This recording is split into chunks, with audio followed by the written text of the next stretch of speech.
नमस्कार दोस्तों, स्वागत है आप सबका भद्रा आईएएस अकेडमी में। आज के सेशन में हम लोग डील करेंगे विद एन इनिशिएटिव जहां पे हर एक डिस्ट्रिक्ट में एक एक विलेजेस को सोलर विलेजेस बनाने की एम की जा रही है, right. So of course we are going to deal with this topic that ये टॉपिक है क्या, what are the road blocks in this initiative. Of course each and everything will be discussing, but before that last session में जो हम लोगों ने MCQ discuss किया था, उस एमसीक्यू में दो स्टेटमेंट्स दिए गए थे जिसका करेक्ट ऑप्शन आपको पूछा गया था एंड उसका सही आंसर था ऑप्शन नंबर सी।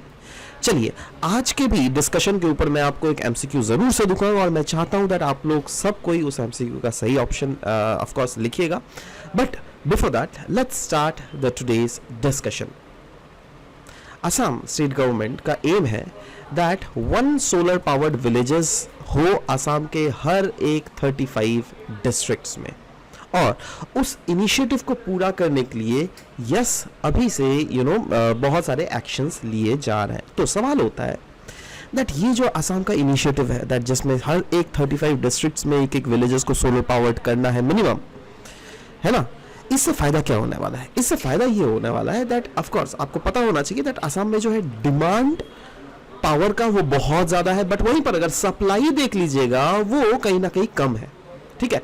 तो ये जो डेफिसिट एग्जिस्ट कर रहा है ना इन डिमांड सप्लाई, इस चीज को फुलफिल किया जाएगा, क्योंकि अभी तक मैक्सिमम सप्लाई पता है किधर से आ रहा है?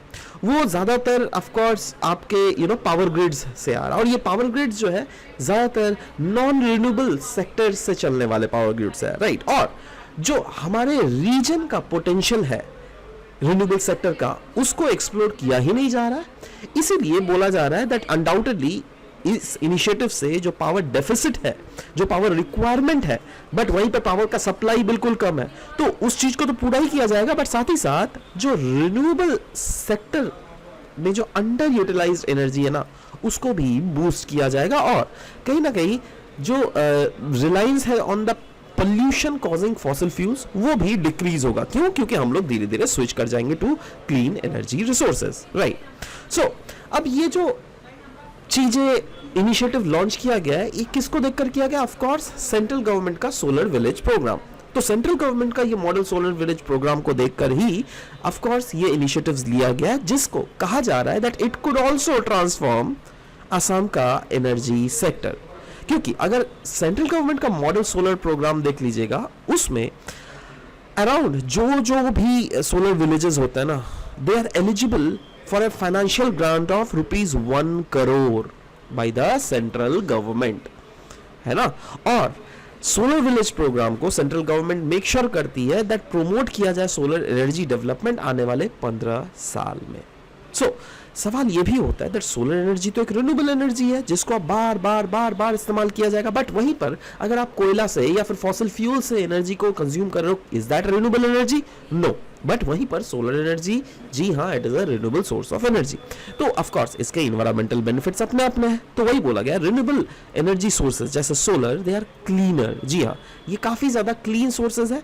तो ऑफ कोर्स जो जैसे हम लोग अगर फॉसिल फ्यूल्स से अगर एनर्जी जनरेट कर रहे हैं, वो जो इन्वायरमेंट में नेगेटिवली इंपैक्ट करता है, क्या ये वाला इसमें नेगेटिवली इंपैक्ट करेगा? नहीं, राइट। Next, sustainable development. कहीं ना कहीं इन्वायरमेंटल कंसर्न्स को इंटीग्रेट किया जा रहा है इन डिसीजन मेकिंग, और of course this is essential, right.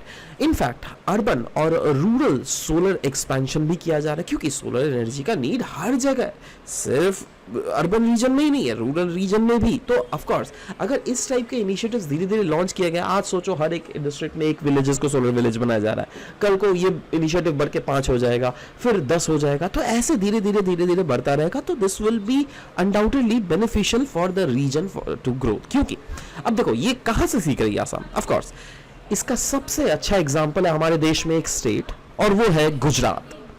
Gujarat अगर देख लीजिएगा, वहां पे सोलर पावर्ड एनर्जी का काफी ज्यादा कन्वर्जन देखने को मिल रहा है। I try to show you with the help of this graph, just see this, right. ये है graph regarding residential rooftop solar gains led by Gujarat. अब देखिए ये जो डेटा है ना, ब्लू और आपका ये सैफरन कलर में, ब्लू कलर है डिफरेंट अदर स्टेट्स और सैफरन कलर है सिर्फ और सिर्फ गुजरात। देखिए यहाँ पे ऑलमोस्ट 50% आपको टोटल इंडिया का स्टेट देख लिया जाएगा और 50% Gujarat. Can you see that? वही बढ़ के समय के साथ साथ ये कितना ज्यादा बढ़ रहा है।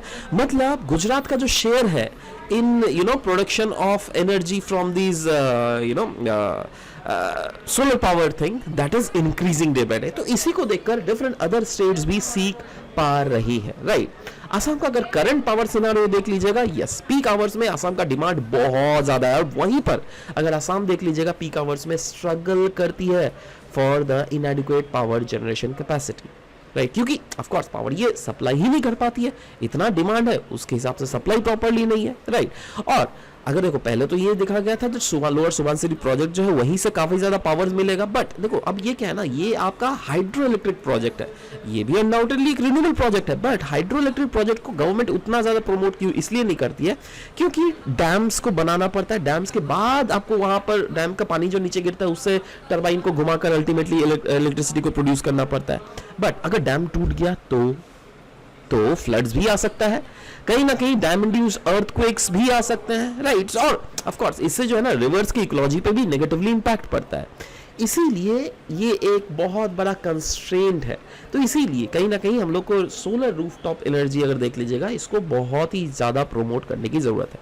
और सिर्फ गवर्नमेंट के वेरियस स्टेक होल्डर्स, गवर्नमेंट तो आना ही चाहिए, बट साथ ही साथ हम आप जैसे नॉर्मल लोग भी इस इनिशिएटिव्स में ऑफ कोर्स हेल्प करना चाहिए. और कहीं ना कहीं रोल ऑफ असम एमपीज जो है, दैट इज जो भी मेंबर ऑफ पार्लियामेंट से जो क्या सिलेक्टेड होते हैं बाई असम, इनको भी पार्लियामेंट में एडवोकेट करना चाहिए दैट ऑफ कोर्स असम को मैक्सिमम से मैक्सिमम बेनिफिट्स मिल सके, और जो क्रिटिकल पब्लिक इंटरेस्ट इश्यूज है वो जिसे प्रॉपर्ली एड्रेस किया जा सके इस रीजन में, ठीक है. सो आज के सेशन से मैं आपसे ये क्वेश्चन पूछ रहा हूँ, दो स्टेटमेंट्स दिए गए, आपको करेक्ट ऑप्शन चूज करना है, one only, two only, both, one two और नन. दोनों स्टेटमेंट पढ़िए और देखिए, आंसर जरूर से दीजिएगा दैट कौन सा ऑप्शन सही है. I'll wait for your answer to come up because जो भी करेक्ट आंसर्स रहेंगे उनको ऑफ कोर्स एक हार्ट दे दिया जाएगा, right. So yeah this was all about the discussion that we had for this session. मिलते हैं आप सबके साथ नेक्स्ट सेशन में. Bye bye.